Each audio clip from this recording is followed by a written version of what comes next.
Programa Caminho da Universidade traz para a entrevista o pároco da Matriz Nossa Senhora das Vitórias, o padre cantor Ederson Jaruchewski. Nós vamos falar sobre a Páscoa, momento importante de reflexão e, com certeza, será uma entrevista produtiva para que possamos abrir o nosso coração nesse momento tão especial. Caro padre Ederson, seja bem-vindo ao programa Caminho da Universidade, TV 1000, que é afiliada à TV Cultura do Brasil. Muito obrigado, professor Aloísio, a todos aqueles que nos acompanham, um grande abraço e uma alegria muito grande poder estar aqui. A alegria é nossa, com certeza. Antes de nós entrarmos no assunto foco, que é a Páscoa, ressurreição, oportunidade de vida nova, eu tenho que lhe perguntar algo que todo mundo fica às vezes, como é que está a questão? Será que vai ter um novo lançamento do CD do padre Ederson? Como é que está esse movimento que vocês, de uma forma belíssima, fazem a evangelização através da música? Tem novidades nessa área, padre Ederson? Então, professor Aloísio, nós, neste ano de 2018, já produzimos 6 canções inéditas que em breve estarão sendo colocadas à disposição de todas as pessoas que gostam de música religiosa. Nós estamos nos organizando para fazer um lançamento também desse CD que será intitulado Será um Anjo. Né? E foi feita toda uma produção especial, assim, com amigos músicos, com cantores, com grupos de música que fazem parte desse projeto. Então vai ser uma alegria muito grande. Em breve nós estamos fazendo a apresentação desse novo trabalho. Que bom, pelo menos estamos ao par agora e os telespectadores também, porque o senhor sempre canta e encanta a sua evangelização através da música, falando exatamente de Deus, falando do amor de Deus por todos nós. Que bom, fico feliz. Pode falar. Então, a música como arte, ela faz com que as pessoas possam viver sentimentos, emoções, quando escutam uma música de qualidade, com uma mensagem honesta, uma mensagem de esperança, de alegria, de amor, faz com que isso repercuta na vida da pessoa. Né? A música também, ela promove o conhecimento, a reflexão, né? O conhecimento mesmo de si. E a música religiosa também vem para ajudar a pessoa, além de ficar mais calma, mais tranquila, ter reflexões a partir de valores, valores pessoais, valores relacionais, valores espirituais.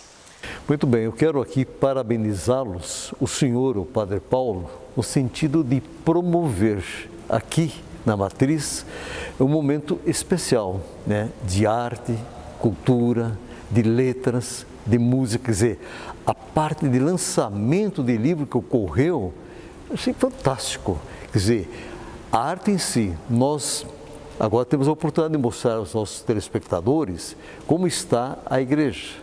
A igreja vai ficar um período para uma reforma importante e necessária, sem alterar exatamente nada que é histórico, e nós teremos novidades.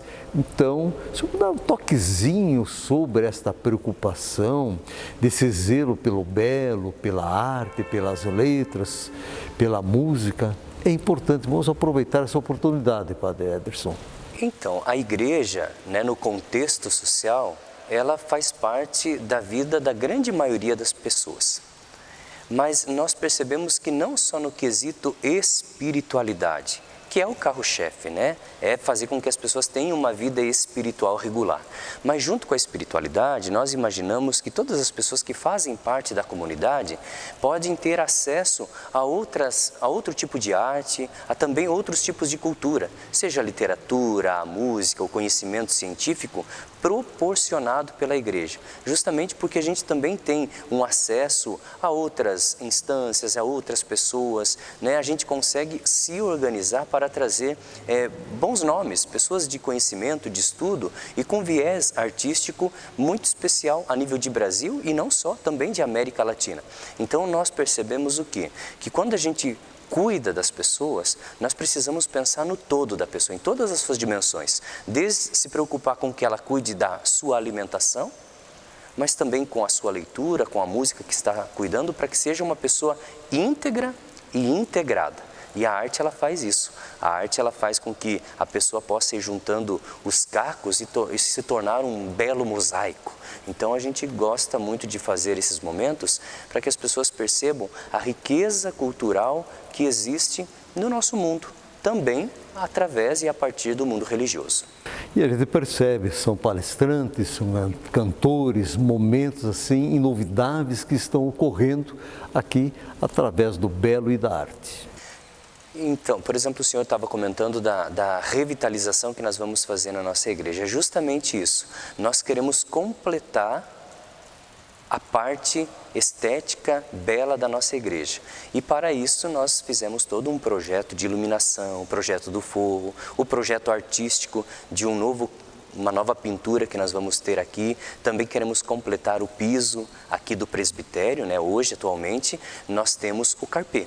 Mas nós queremos completar com os ladrilhos, o ladrilho que já está no piso da igreja. Nós queremos dar continuidade para esta obra de arte. Queira Deus que para os próximos 50, 70 anos, a Igreja Matriz possa estar tão conservada como nós recebemos. E também a gente fica contente, por quê? Porque no ano de 2019, 110 anos da paróquia Nossa Senhora das Vitórias.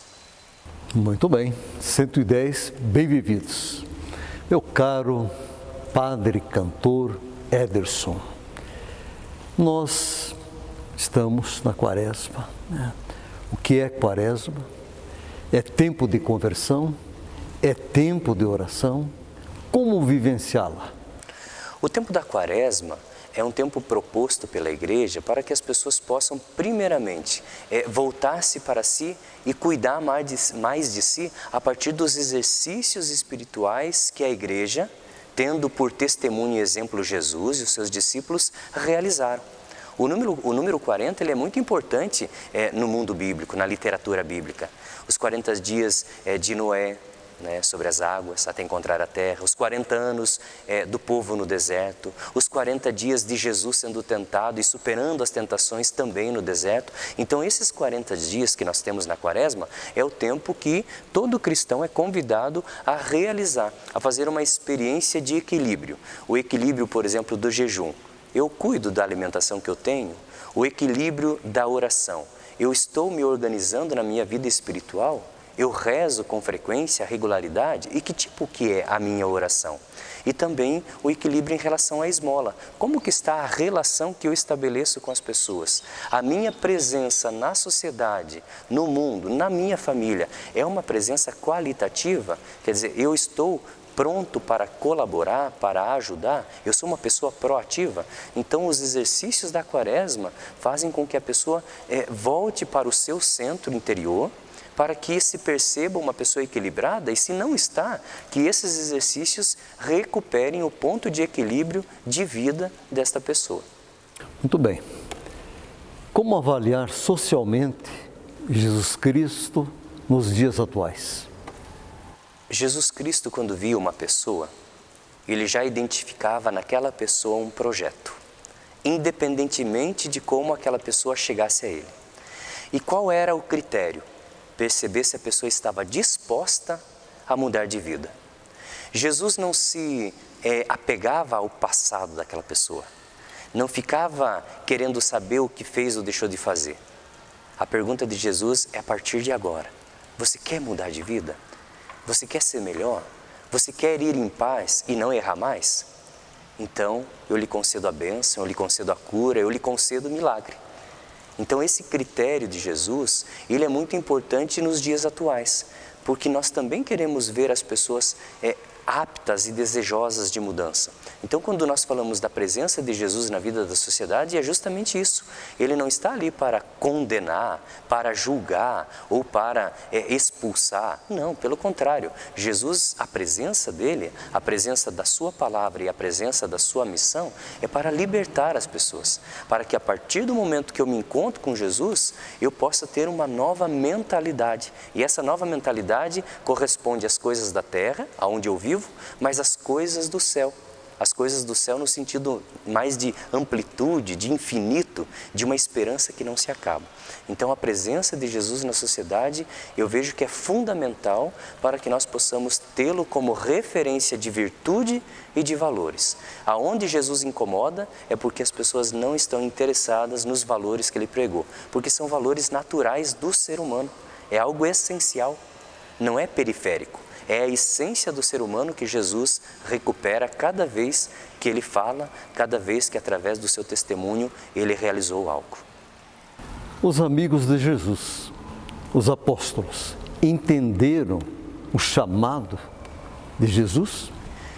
Quando nós olhamos para aqueles homens que caminharam com Jesus aproximadamente 3 anos, eles fizeram um processo de conversão. Um processo de mudança de mentalidade, porque todos eles tinham e viviam numa determinada cultura, tinham uma determinada profissão, tinham os seus ideais, viviam a sua religião, que era o judaísmo.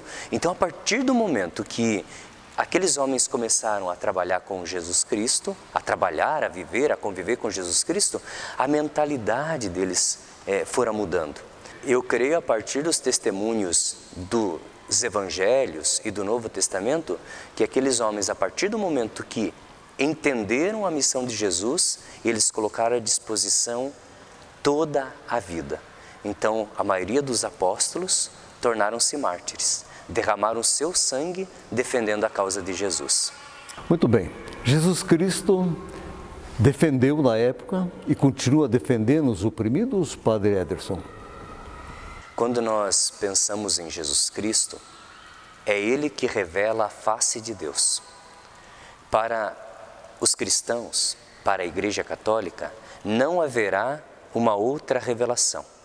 Tudo o que nós podemos saber de Deus está enraizado na pessoa, na face e na missão de Jesus. Se alguém te perguntar como que é Deus, basta que nós nos aproximemos de Jesus e a gente vai saber, por Ele revelado, a face de Deus. Então, quando nós pensamos nos oprimidos, nos sofredores, naqueles abandonados, logicamente que eles têm uma preferência no coração de Jesus, uma preferência no coração de Deus. Nós damos, como Jesus foi o primeiro a chamar Deus de Pai, Abá, Paizinho, nós temos Deus como Pai. O pai é aquele que cuida e ama e gosta e quer ver bem todos os filhos. Mas a atenção do pai por aquele que está sofrendo é maior por quê? Porque é ali que precisa de um afago, de uma libertação, de uma cura, de uma proteção, de um empoderamento. Então Jesus, logicamente, todos estão diante do seu amor, da sua proteção, mas aqueles que sofrem mais têm uma atenção preferencial. E é isso que nós cristãos somos chamados a ter também. Nós queremos que todos possam estar bem, mas aqueles que sofrem precisam ter uma atenção mais forte. Muito bem. Padre Ederson, nós vamos encerrar o primeiro bloco, mas já irei questioná-lo para o segundo bloco. Aquele momento, o último encontro dos amigos com Jesus, os apóstolos, a Santa Ceia. Qual o significado desse momento? Vai responder no segundo bloco.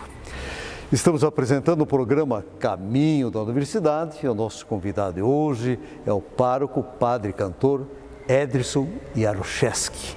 É rapidinho, já retornamos com Caminho da Universidade.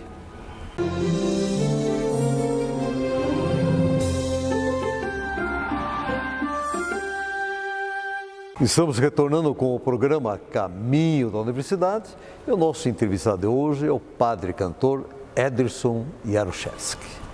Meu caro padre Ederson, lhe questionei para o segundo bloco. Aquele momento bonito, reunião dos amigos, uma ceia, enfim, todos reunidos ali pela última vez. O que realmente significou aquele momento, o momento da Santa Ceia?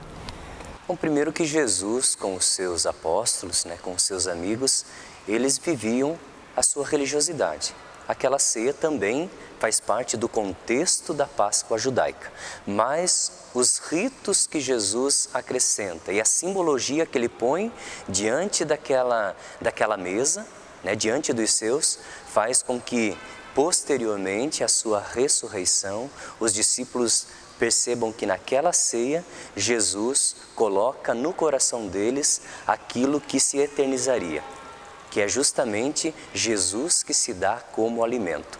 E nós temos então a matéria do pão, a matéria do vinho, né, que nós, cada vez que celebramos a Santa Missa, né, através da consagração, da presença do Espírito Santo que nos dá o corpo e o sangue de Jesus, possamos reviver, fazer memória daquela ceia derradeira, né, que Jesus, vivendo aquele momento com os seus, antecipou já no coração de cada um o que nós viveríamos eternamente, crendo verdadeiramente que em cada ceia Ele está ali presente verdadeiramente. Então, a Santa Ceia, na verdade, foi a primeira dentre milhares que acontece cada vez que o povo publicamente se reúne para celebrar a Santa Missa. Muito bem, instituição da Eucaristia. Exatamente. Que beleza, que oportunidade ímpar, né? A instituição da Eucaristia, né, como doação, e o serviço que Jesus faz, dando o exemplo no momento do lava-pés. Muito bem. Padre Ederson, dos amigos de Jesus, nós temos o Pedro, negou 3 vezes Jesus quando o galo cantou. E também temos o traidor, Judas. O que dizer sobre eles em relação a esses momentos? Professor Aloísio, estar com Jesus não significa que nós vamos deixar com que a nossa condição humana desapareça. Nós estamos com Jesus, mas ainda assim somos sapiens e somos demens. Temos aquilo de bom, que está essencialmente ligado a nós, mas também temos as nossas misérias, as nossas fraquezas. E isso ficou muito visível, muito nítido na pessoa de Pedro, na pessoa de Judas, que mesmo estando com Jesus, no processo de conversão, de mudança de mentalidade, eles mesmos se atrapalharam interiormente. Pensaram ser uma coisa e na verdade eram outra. E isso acontece com todos nós. Todo cristão passa por esse tipo de sofrimento, de angústia, por essas dúvidas. Mas qual é a beleza? Jesus não mudou quem ele era e não mudou também o seu projeto. E aos poucos aqueles homens foram mudando. Isso significa que Deus não cansa de esperar que a gente mude de mentalidade e aceite aquilo que Ele nos propõe. Muito bem. Padre Ederson, na nossa caminhada nós temos a nossa via sacra também.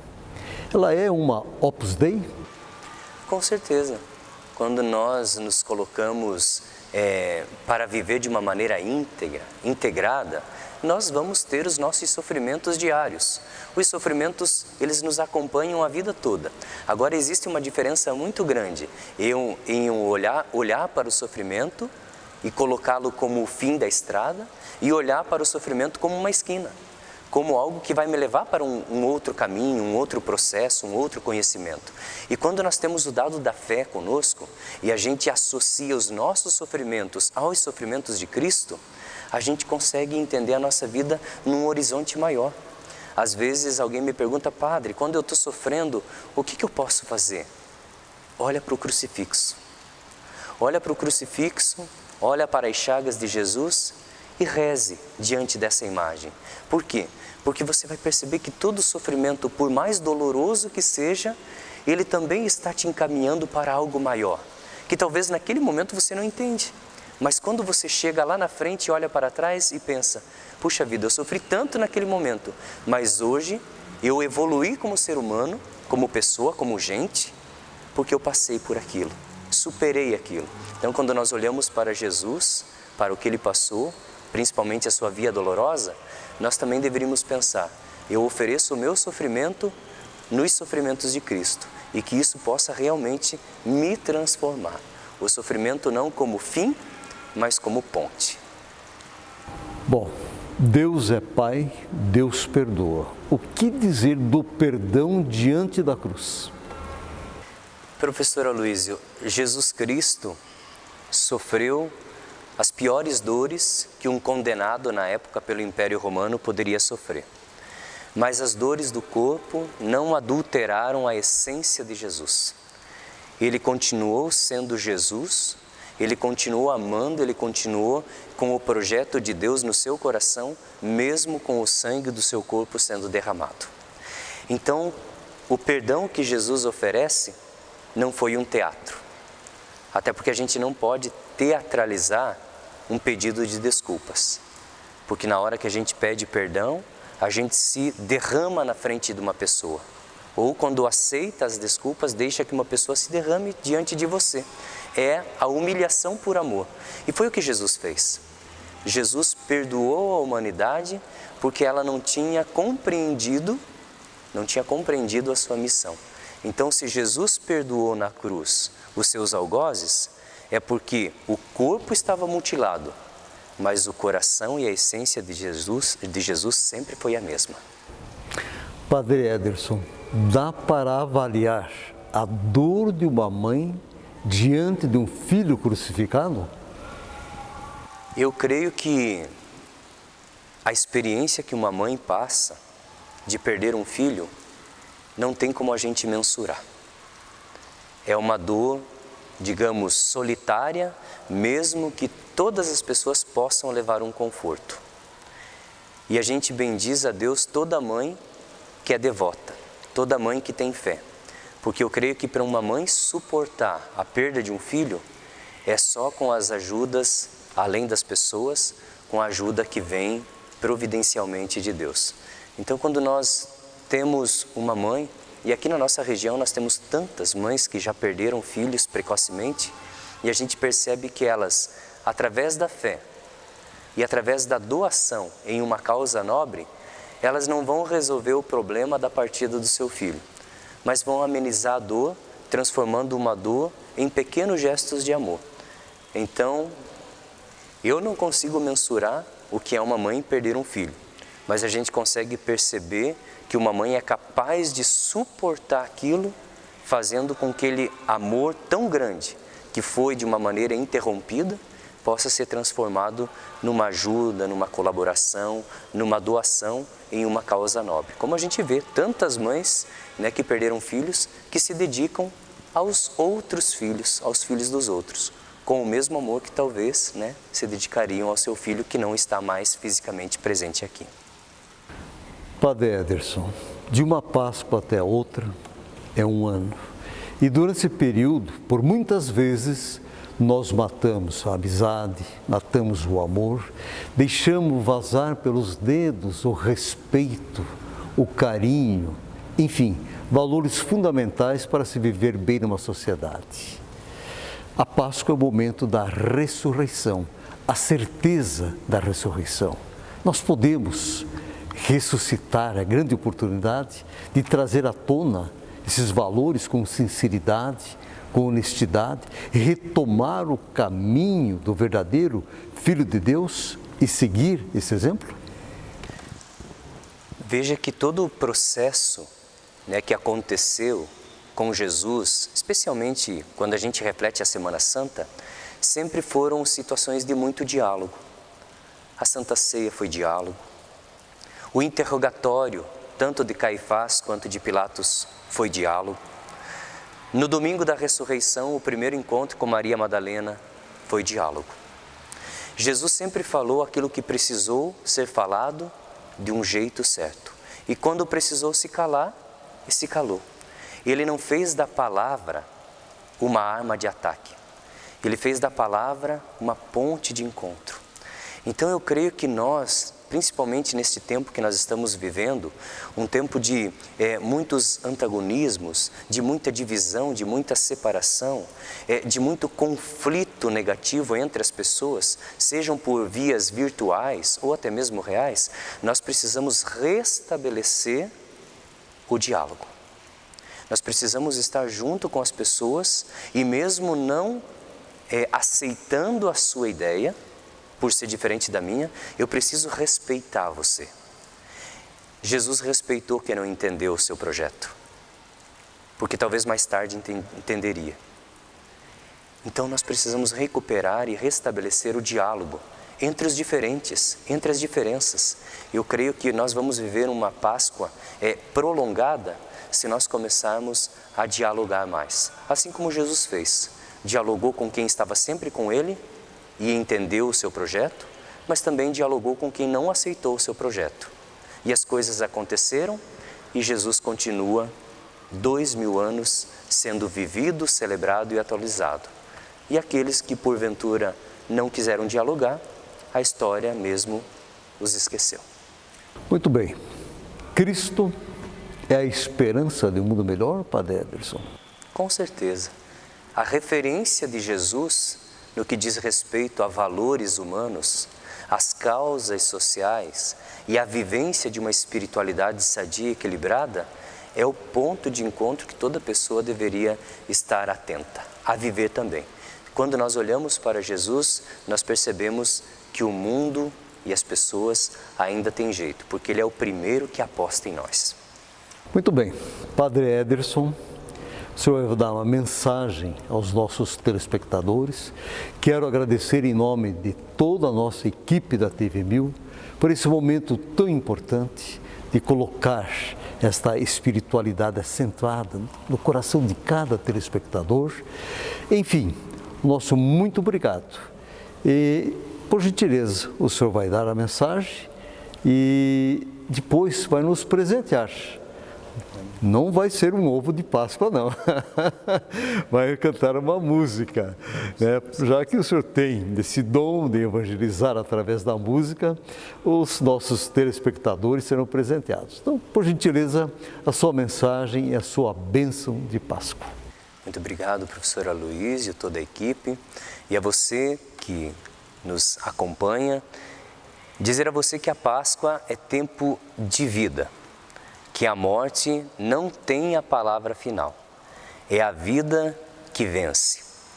Por isso que, para você, pai, mãe, filho, filha, você, gente, família, que Deus te abençoe muito e que a vida seja a grande preocupação da tua mente e do teu coração. Que Deus te abençoe, que os sofrimentos sejam entendidos e superados e que Deus aconteça sempre na sua vida. Que Deus te abençoe hoje e sempre. Pai, Filho e Espírito Santo. Amém. E uma feliz Páscoa. Muito obrigado. Uma excelente Páscoa aos nossos telespectadores. E eu tenho colocado toda semana seguinte, Padre Ederson, que não existe problema sem solução quando você acredita no poder da palavra mágica educação. E agora nós vamos ficar com a música Porque Ele Vive. Realmente é um ótimo presente de Páscoa. Grande abraço e até a próxima semana. Vamos ver agora o Padre Ederson nos presenteando. Deus enviou seu Filho amado para morrer no meu lugar. Na cruz pagou por meus pecados, mas o sepulcro vazio está, porque Ele vive, porque Ele vive. Eu posso crer no amanhã, porque Ele vive. Temor não há, mas eu bem sei que o meu futuro está nas mãos do meu Jesus, que vive está. Um dia eu vou cruzar os rios e verei então um céu de luz, e verei que lá, em plena glória, vitorioso vive e reina o meu Jesus. Porque Ele vive, eu posso crer no amanhã. Porque Ele vive, temor não há, mas eu bem sei que o meu futuro está nas mãos do meu Jesus que vive está.